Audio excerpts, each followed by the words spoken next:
Good everyone, welcome back to another episode of Spark Your Fire. I'm your host David Shih, and we welcome back John to Hi another there, of David. our episodes, mate. We deliberately delayed our publishing schedule this time because we do want to have a bit of say in relation to the federal budget that's just been announced a couple of days ago. More precisely, Tuesday. I mean, this podcast is being recorded on 15th of May. It was done on the 12th of May. So we got some time to be able to absorb. We've got some time to be able to put some thoughts through. We took some time to be able to, I guess, put our opinion forward in terms of how this impacts property to a degree, and because this is a primarily a property podcast, Yeah. so we are going to more so discuss about the key areas that's going to impact property investors as opposed to other things. Obviously there's a lot more other changes like, instant asset write-off, $250 annual tax offset, all the kind of stuff. That's for another topic. We won't be touching those. Today, we'll be focusing on three things or three main things. Negative gearing, which is obviously the first shocker that came through for everyone, for all the property investors. And we'll be touching on the CGT changes or the proposed CGT changes, as well as the minimum 30% tax rate for discretionary trusts. Okay, so these are the three key areas that we will be touching on today. But before we do that, John, how are you? I forgot the most important Oh, well, question. look, I'm we've been chatting for 10 minutes off air. I'm very well, really good. It's been a really interesting week, and I've been sort of, on Facebook and LinkedIn, sort of floating my thoughts out on the recent budget. But the good news is I did know that we're going to have our chat on Friday, and I've been keeping some powder dry for this conversation. So looking forward Okay. to our chat now. And you're right, we did hold off talking about CGT and negative gearing We in the have. lead up to the budget because we knew that this moment would come where we can have a more informed discussion. Yeah. And here we Yeah. are. Yeah. Okay. All right. Okay. So just to, I guess everyone's probably aware of what those changes are, but I'll quickly rattle them through just to give that context for those people who are not quite up to date. So first of all, negative gearing. So anything that moving forward, only brand new properties can be negatively geared. Okay. So if you're buying off the plan or if you're buying something that has not been lived before, those are the only properties that can be negatively geared. As a matter of fact, any properties, second-hand properties that's bought after the federal budget night is unfortunately not applicable for negative gearing. Okay, so from this point onwards, as at this point in time, basically only the new properties will be able to negative gear that. Now, the good news is the existing or like existing properties that you already have before the budget night, as in you already own, those are grandfathered. So in other words, if you already own a property before the federal budget night, then you are still be able to claim negative gearing against your taxable income. Okay, so that's the first thing. And I guess we'll probably start talking about it straight away, and then we'll cover the CG changes, etc., as we Yeah, move on to the next absolutely. topic. Okay, makes sense that way. So, so John, I think the intention of this is obviously we understand the government's trying to basically incentivize building more new builds, right? Because they haven't been able to provide or they haven't been able to meet that housing accord um, regime, which they have tried to promise to build that much. But unfortunately, I think that it was shy for the last couple of years, maybe in the vicinity of about 20,000 or to 50,000, like some ridiculous number. So by doing this, they basically try to incentivize investors to say, hey, we want you guys to be able to purchase brand new properties in Mm, order to help creating more supply for Australians to be able to live in. Okay. yeah, That's the I guess that's the thinking behind it. But does it really work? I guess, John, that's the yeah, main thing. So I guess think of it from the grandfathering perspective as well, right? For those people like us, we obviously hold our properties before budget night. yeah. And now we know our properties can still claim negative gearing against our taxable income. Are you going to sell? Me? Yeah, Oh, like of course not. based on that information, Oh, right? of course, like it'll have no impact on me. I mean, Right. as an existing investor of predominantly, somehow, but older properties, generally speaking, I fully expect my rents to start rising much more quickly now.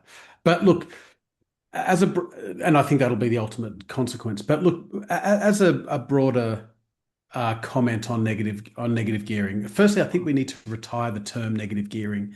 I was watching the news the other day, and the interviewer was interviewing Albanese, and he was hostile to the thought of withdrawing negative gearing. But even people who are against the changes are still getting the reasons wrong. They're they're harping on it was a political lie, it was a lie, and you know they're going to try to catch Albanese on the lie. And of course, it was a lie. He said he wouldn't do this, but that's not the problem. The problem is that it's economic illiteracy. It's the principle that is wrong.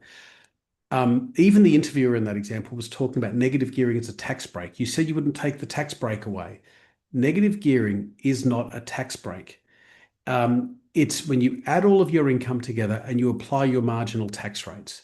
A tax break would be something like if you buy we want to encourage property investing. So a tax break would be if you buy four investment properties, your tax rate on the fifth investment property will be zero. That would be a tax break. Um, or people don't pay tax until they turn 25. So that would be a tax break. Paying at your marginal tax rates is not a tax break. And the negative gearing lie, the lie at the heart of negative gearing is that the deception of receiving a tax refund at the end of the year makes you think you're getting a refund. But what's actually happening is because your employer, when they take your tax, they don't know that you've got losses elsewhere. You get overtaxed all year. And at the end of the year, you declare all of your income and it gets squared back. So you get a little bit back.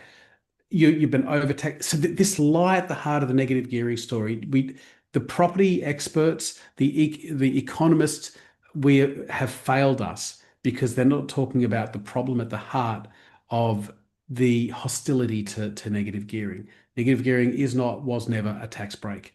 Um, so what by removing this negative gearing means that now you're overstating your taxable income, and property investors are not going to be taxed like everyone else. They're going to be overtaxed, Yeah. and it's unfair. So all right. So with all of that said, now they're cherry picking what types of property get this over or under taxation treatment. And I hate that sort of thing. It should be like one principle. Either negative gearing is bad and it should just be abolished, or negative gearing isn't bad and it should apply to all properties. But this whole idea that it will apply to new properties, now what's going to happen is if you want to get negative gearing, you need to buy in Liverpool, a unit in Liverpool. And if you want to live near your parents in Ryde, you can't do that. So and the other, so that's a problem I have. The other kind of issue with it is uh, that this whole idea of intergenerational equity. I know I started because I couldn't afford a property to live in. I bought an investment property, and I lived with mum and dad, and I bought an investment property, and that's how heaps of people say the numbers are like 20% of first home buyers are investors because the only way to get into the market is through, buying a rental. That's gone now. This whole Yeah. idea that you can buy a property and rent it out until you can afford to move into it, it's kind of gone for you now.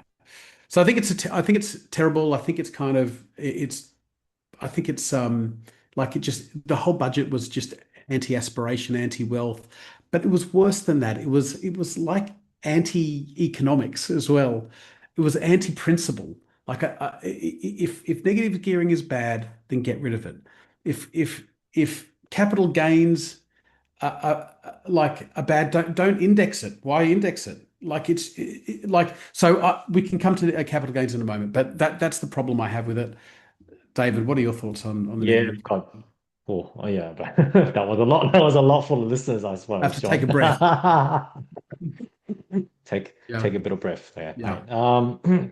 Look, I agree with you. Look, and something I probably want to point out, like if you're still living with mum and dad and you want to get your first investment property, you can still do that, but it's just because with the removal of negative gearing, the borrowing capacity has dropped yeah, significantly. So you might not be able to get the same type of property that you wanted, as before this change has been introduced, basically. So Mm. on a rough surface, because I work as a broker, so I do get visibility of that. It's a simple toggle to basically say turn it off, tax deductibility on a loan. Difference of that varies, but we're seeing in general maybe about 100,000 to $200,000 of That's a differences. lot. That's a lot.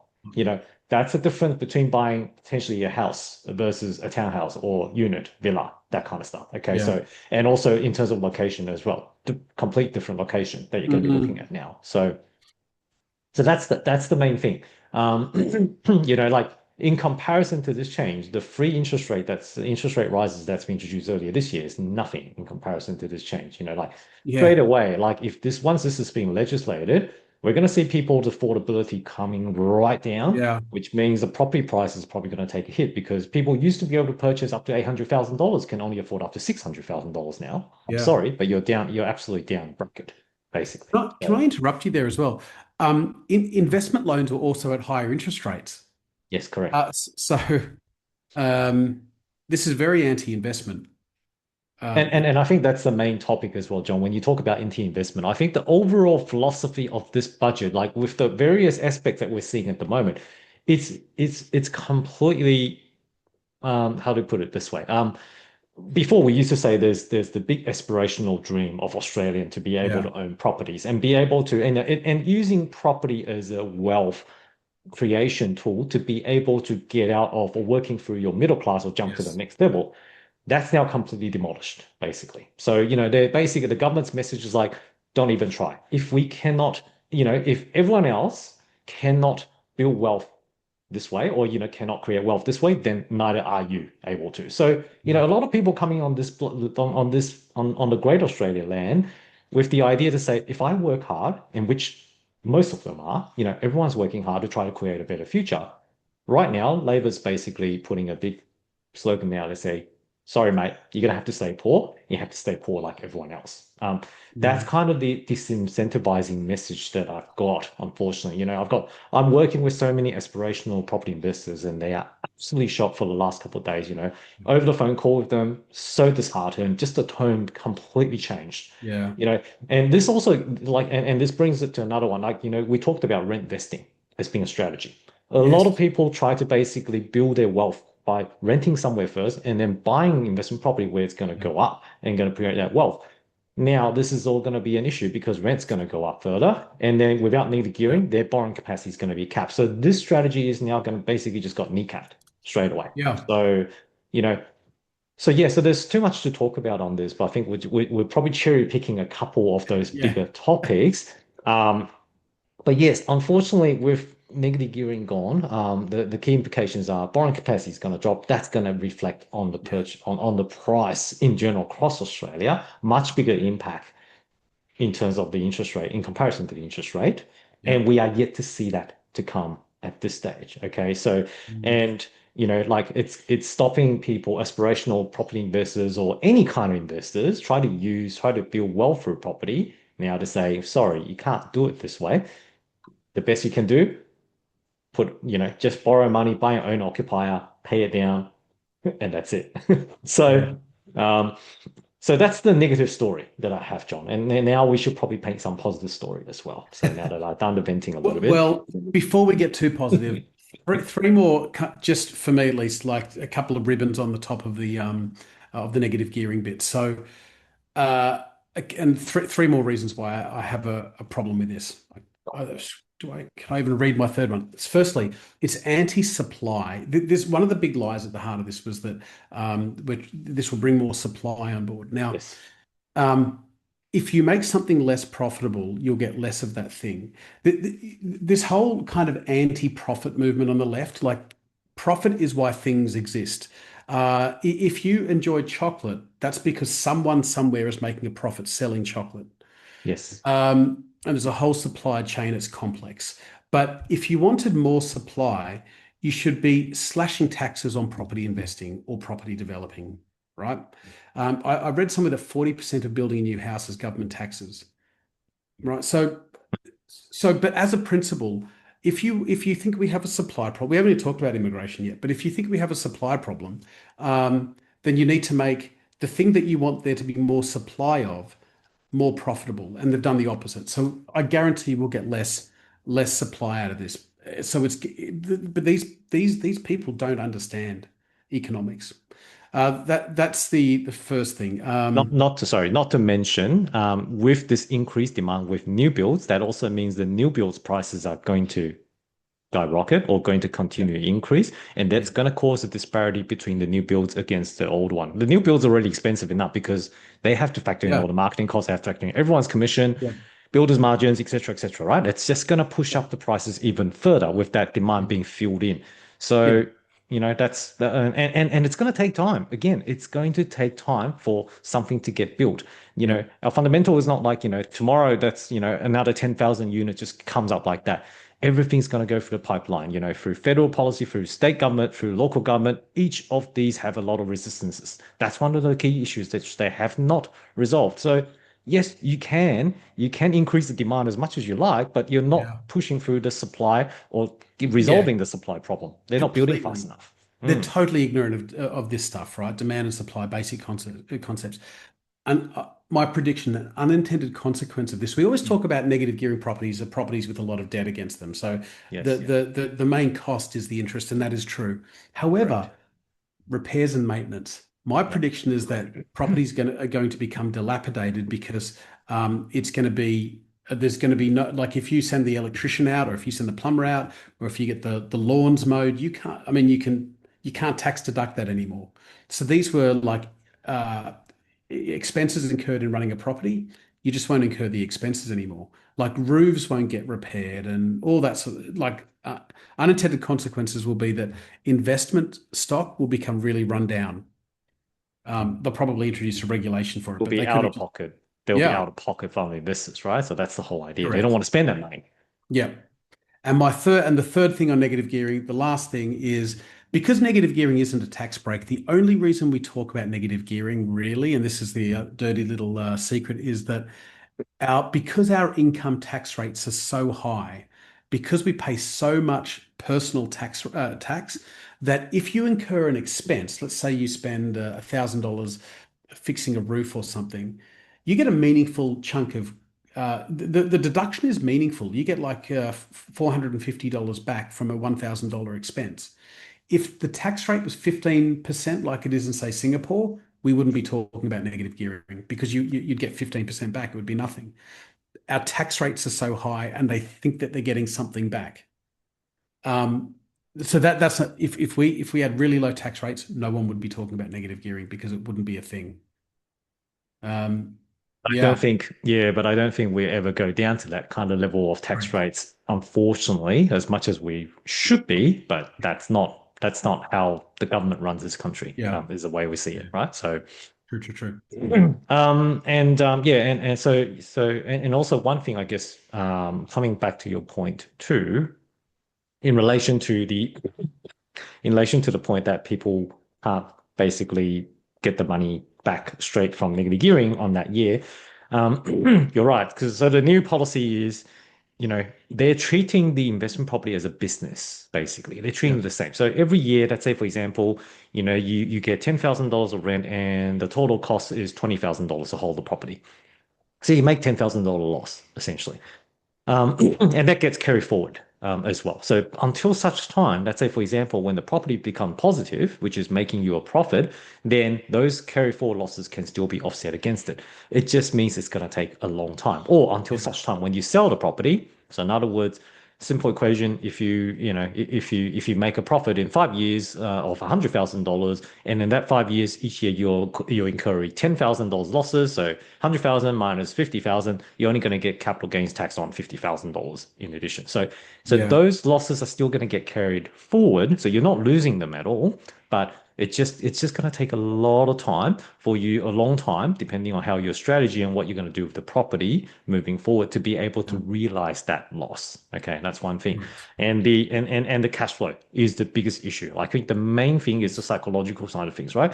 Like you mentioned, $1,000 of repairs, you might be able to get $450 back by tax time, right? That Mm, really does help in terms of holding onto the property. Now that's correct. gone. Like each year you're going to be $1,000 out of your pocket. Therefore, leading to the unintended consequences of people deferring the maintenance work because they don't want to be paying that out of pocket themselves. So yeah, so I think it is, we're gonna be seeing a continuous an environment where the rent continues to go up because of there's not going to be any further supply as much because no existing investors want to sell and want to kill their golden goose of negative gearing they're already enjoying. And at the same time, those who are buying new or second-hand investment properties, I should say, the conditions of those are still going to be pretty crap, I unfortunately. think so. I I heard there's a lot of talk about property landlords will put rents up because they have to cover their costs. Now, I saw some economists saying, well, they won't put their rents up because if landlords could put their rents up, they would do it now. That's true. That land rents aren't going to go up immediately. They're going to go up over the next couple of years because property investors will sell their properties and they will be purchased by owner occupiers. Yes. And over that period of time, there will be fewer rental properties, and that's when the rents will start to go up Yeah. because there will be far fewer rental properties. It won't be on the first day, and they're not going to put the rent up because they're trying to recoup their costs. They're going to put their rent up over time because they will be able to because rental accommodation will become scarce, not more plentiful. Um, Rents will go up. Rents will go up in established properties in established areas. Like if you want to rent near mum and dad in Neutral Bay, you're going to have to pay a lot of money to rent in Neutral Bay. In the old days, you wouldn't rent would have been much more moderate, and you're going to pay far less rent in newer areas. That's what I think. Yeah, yeah, no, no, absolutely. And that's just and the other thing is, like, sure, let's say for example, an investor decides to put the property onto the market, the assumption there is an owner occupier is going to take it over, right?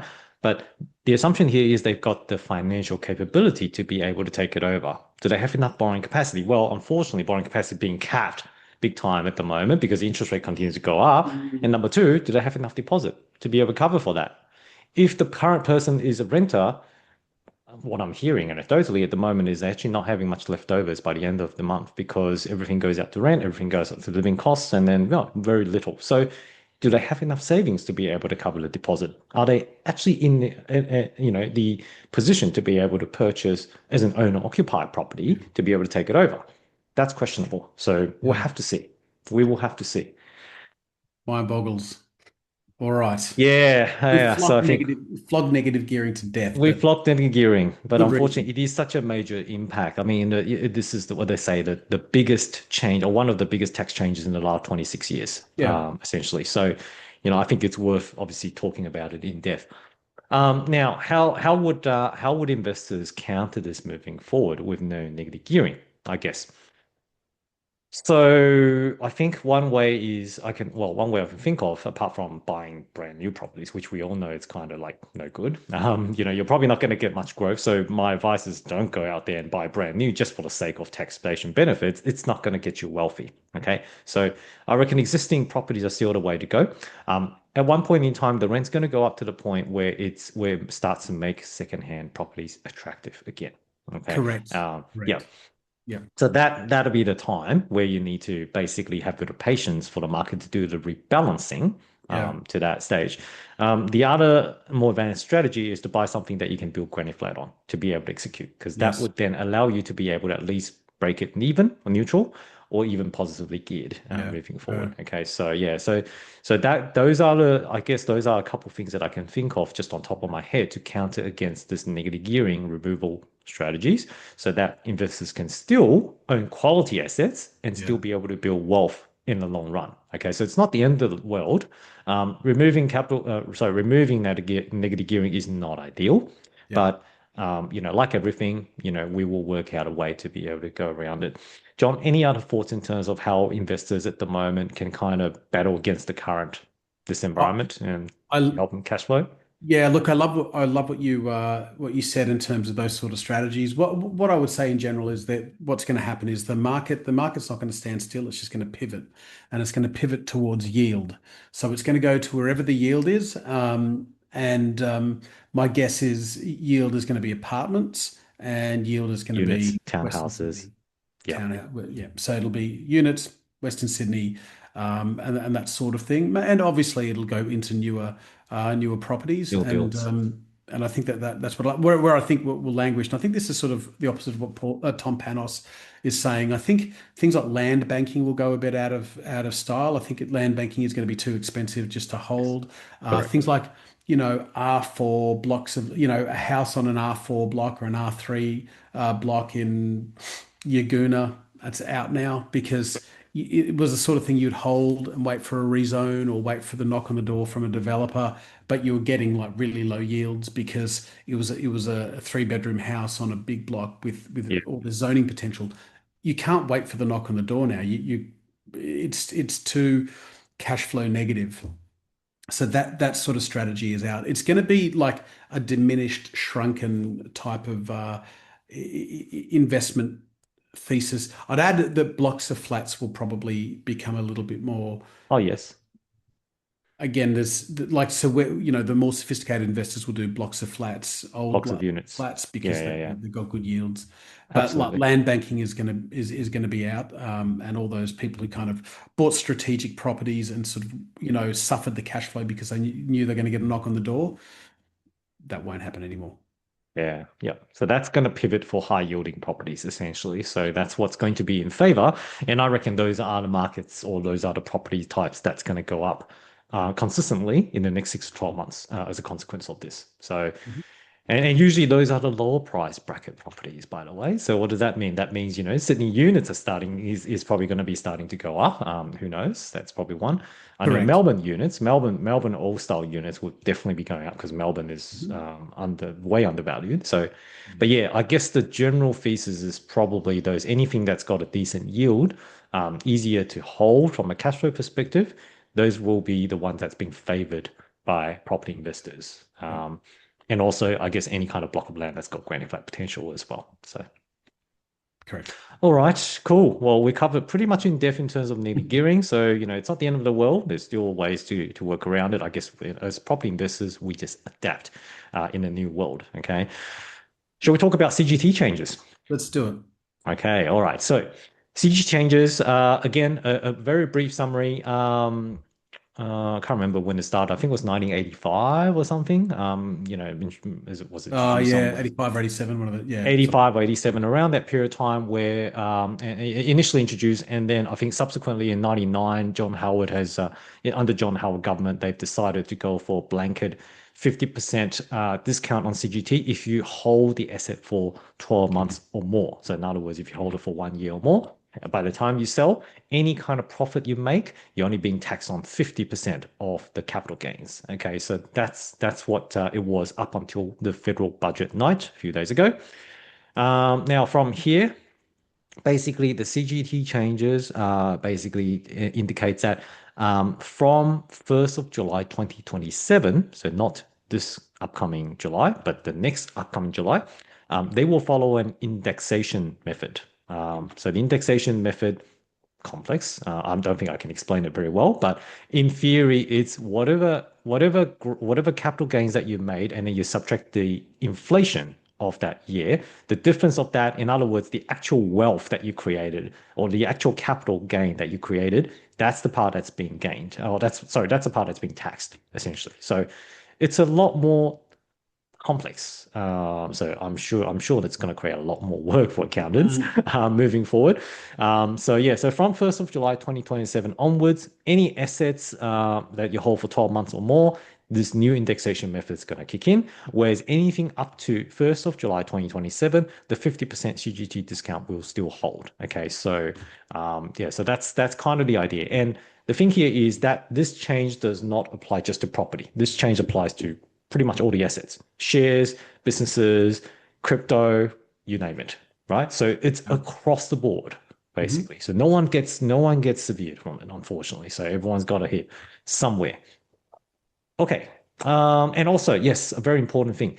There is also a minimum 30% tax on the gains. So you know how beforehand when we say, Yes. okay, well, you want to if we retire and then we have no income, we sell one property a year, we can minimize it that way. Well, sorry, the government also saw that coming. They go, Yeah. Disregard whether you have income or not, the minimum you got to pay is 30% tax on it, okay? Which is Yeah. absolutely nuts, I have to say. So beforehand, it was like 47.5% was the top marginal rate. 50% of that is about 23.5 or yeah, 23.5%. So that's kind of like the maximum tax rate that you will pay if you are a retiree and Yeah. when you liquidate assets. Now it's kind of like minimum 30% to 47.5% because you could be charged at the top marginal rate as well. So all of a sudden, you're literally doubling that tax rate for any people who owns assets at the time when you make a profit. Insane. Um, I'm going to shut up now, John. Yeah. I'll hand it over to you and let us know Yeah. what you think. So I mean, I don't like this. You went through the history of the capital gains, which was really helpful. One thing I would say is that one of John Howard's biggest mistakes was that he called the inflation adjustment that used to happen under the Mhm. Keating Eating. era. Yeah. Yeah. He replaced that with the word discount or concession, and so idiots in 2026 think that there was a discount or a concession, but actually it should have just been called the 50% inflation adjustment or the Yeah. and that this is why language matters. It's why we should retire the term negative gearing because there's no benefit. We should also have not called it a discount because people think that there was something that was given to investors. Um, Look, I have less of a problem with. I thought that it could have been so. Capital gains tax should be zero, like it is in Singapore, like it is in Hong Kong, like it is in New Zealand, in all of the advanced worlds that have that are in favor of wealth generation. Basically, capital that they acknowledge you don't tax capital, you don't tax incomes. You don't tax incomes because you want people to save. You don't tax capital because you want people to invest, right? So we're going in the opposite direction, and we will see how this all pans out. It won't be good. But generally speaking, they replaced one indexation method with another indexation method, right? Um, so I don't like it, and I don't like the minimum 30%. But generally speaking, as long as they're acknowledging that the capital gains aren't really capital gains, it's Yep. inflation, Yep. I can live with it. I don't like it, and I think it's bad. Um, but it's okay. Now, real estate, I actually think will be the least adversely affected by these changes. Yes. And the reason for that is that if you're inflation adjusting your cost base, which is what they're proposing, buy and hold real estate is really just an inflation play. Like we think we're getting these big, we're not, we're just getting inflation. And CPI doesn't, CPI kind of understates what the inflation rate is, but real estate's an inflation play. For property developers, where they're manufacturing their own capital gains, it'll affect them. So this is why supply won't be, won't be helped. But it's really going to hurt business owners. It's going to hurt Startups. um, angel investors. It's going to help. We don't even have startups in Australia because all of this, our taxes are too high. But it's going to hurt startups. It's going to hurt businesses like yours. If you built up a mortgage base or a rent roll or something like that, and you tried to sell it, like Yep. they that their capital bases that grow faster than the inflation rate because they're being built. They're, it's gonna dampen out not property investing but Mm. entrepreneurship, and that's where the tragedy is. So if you've got a good idea, if you've got some IP floating around up there, and you want to build something, you just don't do it in Australia. You go to somewhere that Yeah. values what you do, and that's a Incentive. tragedy. Yeah, that's the main thing. That's why, like, we're not incentivizing people to be creative and innovative Yeah, in this country. We want to a degree, like coming back to what I was saying before, this government want everyone to be mediocre, just be average, do what you need to do, like so. But okay. And I think you're absolutely spot on. So those people who has got high growth or any kind of asset that's doing high growth, I think that's going to hit the hardest. Whereas property in this case is probably less because let's say average growth of 6% every year with an average inflation of 3%, you're yeah, kind of getting that 50% discount correct. like what we previously do. Although having said that, let's say for example, Perth, you've done a 50% for the last couple of years. If that model replicates again, not to say that it will happen again, but Mm, if this was introduced 2 or 3 years ago, and then those property that's literally doubled, let's say in a matter of 3 years, you're going to hit hardest at that point in yeah. time. You're going to pay a lot of taxes at that stage. So, and I think one of the other, I guess, people that's going to suffer from this is, let's say, for example, young people try to use shares to actually build up savings to be able to get into a property, right? Usually, those young investors will be targeting trading the high growth type of Crypto. shares, crypto, for example. Yeah, crypto, high growth shares, Correct. all that. Yep. You make your profit. Sorry, 30% need to go to, or at least Yeah. 30% need to go to Yeah. the government. Government's your business And partner now. yeah, exactly. Well, except they're sucking more of your money as opposed to Yeah. helping you to get to They the don't next do level. anything, but they take 50% of the profit. Like it's crazy, but It's absolutely nuts. yeah. So I think the intent here is very clear. This budget is really all about where they can take money to be able to fill up the budget black hole that they already had, and which Yeah. they spent like a drunken sailor. Everybody knows that. Michelle Bullock has basically very clearly pointed out that government needs to stop putting in all that spending in the last press conference, just so that like we're not trying to basically go one step and move two backwards, one step forward, two backwards, right? That's the situation that we're trying to avoid. But yes, like I said, for property, this is less impacted. So, but, just be mindful if you have other assets, and again, this 30% minimum threshold, and I know I've got a couple of clients who's looking to retire in the next few years, this Right. is going to impact them the worst. So I feel very sorry for them if this comes to fruition. You know, they got plans in the next 5 years to liquidate X number of properties as they retire. Unfortunately, the amount of money they can get at that point in time Yeah. is going to be very little, a lot less than Mm, what they used to projected to be able to fund their retirement life. So, yeah. okay, so yeah, so that's the capital gains. John, so it sounds like you have a Yeah. bit more to say. Uh, no, I mean, we were chatting beforehand. We would like to avoid discussing politics, but budgets are political, and Do you want to I'm do you just want do you want to give wondering. them a taste? Is it? Yeah, so you need to like give me the signal by patting yourself on the head for John to shut I up and see. rein it in. But yeah, something like time. Okay, but I think that this is reflective of a deeper problem in the Labor Party that they no longer are a working class party. That working people don't vote for the Labor Party anymore. The people who vote for the Labor Party are the children of wealthy people who go to university, so young people who don't work, people on welfare, and I'm sure I'm missing out on someone, but sorry, and people in the public sector. So the private sector people don't vote for the Labor Party anymore. So I don't even think that this is going to rattle the ALP base. Um, it's just going to rattle everyone else. But if you're a university student and you don't work, but you kind of think property is expensive, and you kind of resent the guy who made money out of Bitcoin, like I don't think you lose those people. So I think that this is a very class-based budget, and it concerns me that there are people who would be attracted by taxing their neighbor like this. It's like it's very sort of adversarial kind of budget. So sticking it to those investors. So I just don't like that sort of thing. Yeah, I didn't see you patting yourself on the head, but I will stop there. But enjoy because yourself of well, John. because both of all the major parties are screwed. But just one comment on them. Yeah, Well, I might as well throw something in there you then, go. given that you started. Yeah. They, Labor Part. I mean, it's obviously very. It's timed and planned. I think it's timed and planned in terms of when they do this. Yeah. Um, they currently have pretty much no opposition.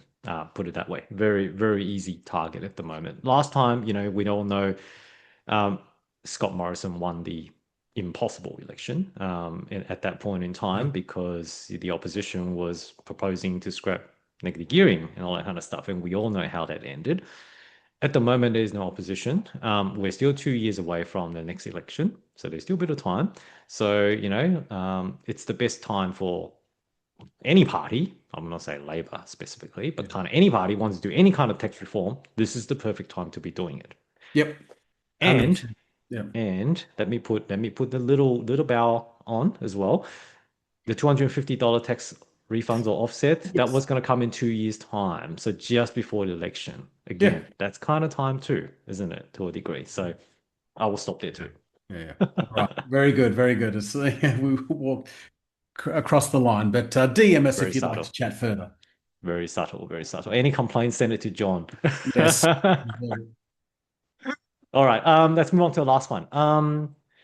Okay, minimum 30% tax rate for discretionary trusts. Okay, so beforehand, I think this is targeting at those again wealthy families because pretty much only wealthy families and wealthy classes use this strategy where they try to distribute Hmm. income or profits to lower income earners in the whole family. Yeah. John, you and I both own family trust, basically in this instance. So, for those people who don't own a discretionary trust, if you make any profits, then and it goes through a discretionary trust, you can allocate it to, let's say, for example, if your wife's on a lower income, you can basically distribute a bit more to her and still keep her taxable rate below 30% or whatever percent, right? So, and you can even distribute some to your kids, et cetera, et cetera. So it's a way to be able to, I guess, minimize tax, and it's a legitimate way of doing it as Yeah. well. Um, and I guess what the government and what the proposed budget now is doing is they're putting in a blatant 30% tax rate. So, even if your wife is not earning a single cent, if you distribute $1 to her, sorry, not to them, so excuse me, just to her, Yeah. and you will need to pay government 30 cents. So she only Yeah. gets 70. Okay. That's unfortunately, that's another easy target Yeah. to meet. So, that was one of the powerful ways to be able to distribute income or profits, and whilst minimizing tax optimization. That is now pretty much gone if it Yeah. happens, if this gets implemented and passes as legislation. Yeah. Thoughts Look, on that, John? just a couple of things on that. So, minimum tax of 30%, if you distribute to someone who's got to say a 35% um, marginal tax rate, Yeah. you or the trust or the individual, someone has to top up the 5%, fine. But if the Mm, trust distributes to a company, it doesn't with the 30% tax rate, then it adds the 30% of the trust to the 30% of the company, and the mm. trust has to pay it 60%. This is Yeah. Oh, insane. wow. Trusts are It's a dead. double. It's Trusts are double dead. texting. Double taxing. So trusts are dead. And again, like they think they're really clever finding these loopholes. I'm in favor of anyone who can find ways to pay less tax, and I think that that's a way to get ahead. And for Yeah. for this political movement to be against people who can find ways to pay tax, it's just so cynical. It's so cynical. So It's yeah, I think that sort of thing is going to die, and it leaves us thinking like where can you make money? I mean, you can't yeah. invest it. If You can't you invest it. can't save it, and if you go to work every day, you're going to get taxed at. I mean, you probably get taxed at 60% when you add GST and all the Medicare levies and all that sort of stuff. Yeah. 50, Yeah. 60. So state taxes. It's What crazy. do you do? I mean, maybe it's another episode,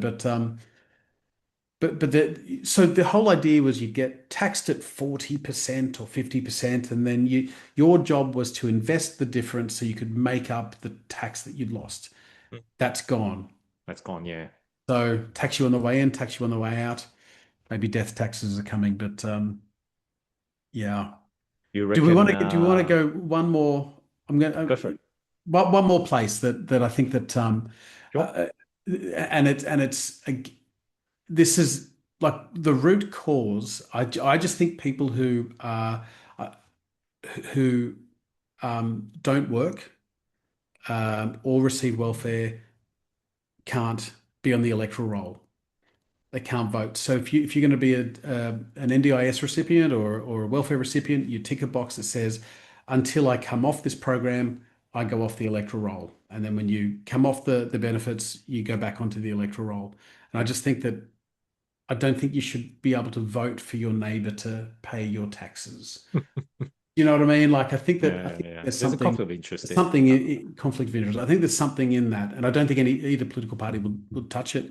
I'm just a podcast guy, um, so I think that we need to think about that. I don't think it'll ever happen, but I just think we need to rethink that who actually gets the franchise. Yeah. Wasn't there a saying to say you can't tax to prosperity? Yeah, Something Winston like Churchill that. said, trying Yeah. to tax yourself into prosperity is like standing in a bucket and trying to pick yourself up by the handle. Yeah. Exactly. Great, And classic unfortunately, that's Winston what Churchill. that's what that's what the current federal budget is trying to Yeah, do at the yeah, moment. So which is why every Australian is currently feeling poorer, not just because of the Middle East war that's going on and the interest rates that's been going up every time. It's more so the fiscal policy, the government policy, the direction, and where they foresee this country is going to be very, very important. Yeah. Um, but look, it is what it is. I think, for our everyday Australians, apart from, I guess adapting to the new reality, we still have to put our bums, head down, bums up. Yeah. I guess the silver lining is this is proposed budget. It's not yet legislated. We know that, yes, obviously Labor's got majority in House of Rep and Senate as well, but um, there might still be some minor corrections or updates to come. So until it's legislated, we will wait and see. We'll adopt a wait and see approach right now on that. And who knows? Maybe in a couple of years' time, if the current Labor government goes down, the opposition government or whatever government that comes up, they might go, do you know what? That's obviously not working. Let's reverse some of these changes Yeah. because it doesn't We'll make see. any sense. I am sanguine about it. I see life and politics as a pendulum, and I don't begrudge Swings about. either party for winning. So I'm cool with it. You're right. Policies will come and go. I think, isn't it back in 1985 when Paul King initially introduced scraping of negative gearing? It only lasted for 2 years because of rent at that point in time in Sydney and Perth went up too high, so they decided to Yeah. reverse it. I mean, obviously the circumstances are very different now, so we can't compare what happened then till now. But I suspect it's something very similar is going to play out like that in the current environment, Yeah. which is unfortunate for the renters and unfortunate for the first home buyers. I Yeah. don't really see how this budget is really going to help those people who I suspect was predominantly voting for Labor and hoping for a change. But yeah, this one probably don't have the intended consequences of what they're expecting. So we'll have to Correct. see. Yeah. Unintended consequences. And you're right. Rents went up 30% in 2 years between 1985 and 1987. Nuts. Mm. Because they are ultimately anti-supply measures, and that's Yes. the ultimate irony. Yeah. Yeah. So Mhm. Okay. All right. As a quick aside, I mean, me as a mortgage broker, giving everyone a little bit of insight and heads up. If you already have a pre-approval on an investment property, I would suggest for you to touch base with your bank or your broker straight away to double check because some banks are already starting to introduce this, even though it's not yet legislated. But some banks is already asking the question: Is the property contract dated on the federal budget night or not? If it's not, they're mm, actually not counting the new debt as tax deductible, which means your borrowing capacity could reduce by 10, 100 to $200,000 straight away. So I would touch base with your broker or the banker, whoever that you did the investment loan pre-approval with, just to try to get a bit of update on that. Because anecdotally, I heard a couple of fellow brokers has already got a few declines in the last few days. Surprise, surprise. Banks right. actually did follow suit so quickly. Okay, most of the banks are adopting a watch and see approach until it's being legislated. I don't think they will put it in, but time is running out at the Mm, moment. So so that's just a small advice for anyone who's got a pre-approval. Don't assume that you're going to be okay. Checking with your broker, checking with your banker, just to make sure that pre-approval loan amount is still fine. They can still negative gear that debt that's being pre-approved before you make an offer. yeah, and Cool. don't take any advice from a bunch of podcasters, particularly around taxes and trusts, CGT. Speak to your accountant as well. This is just our opinion The as a couple of disclaimer property will guys. definitely follow. Absolutely, mate. It's just us chatting away. So, all right. Well, until then, I guess we will see you guys in another episode of Spark Your Fire. And investing life will go on. See it, John and David.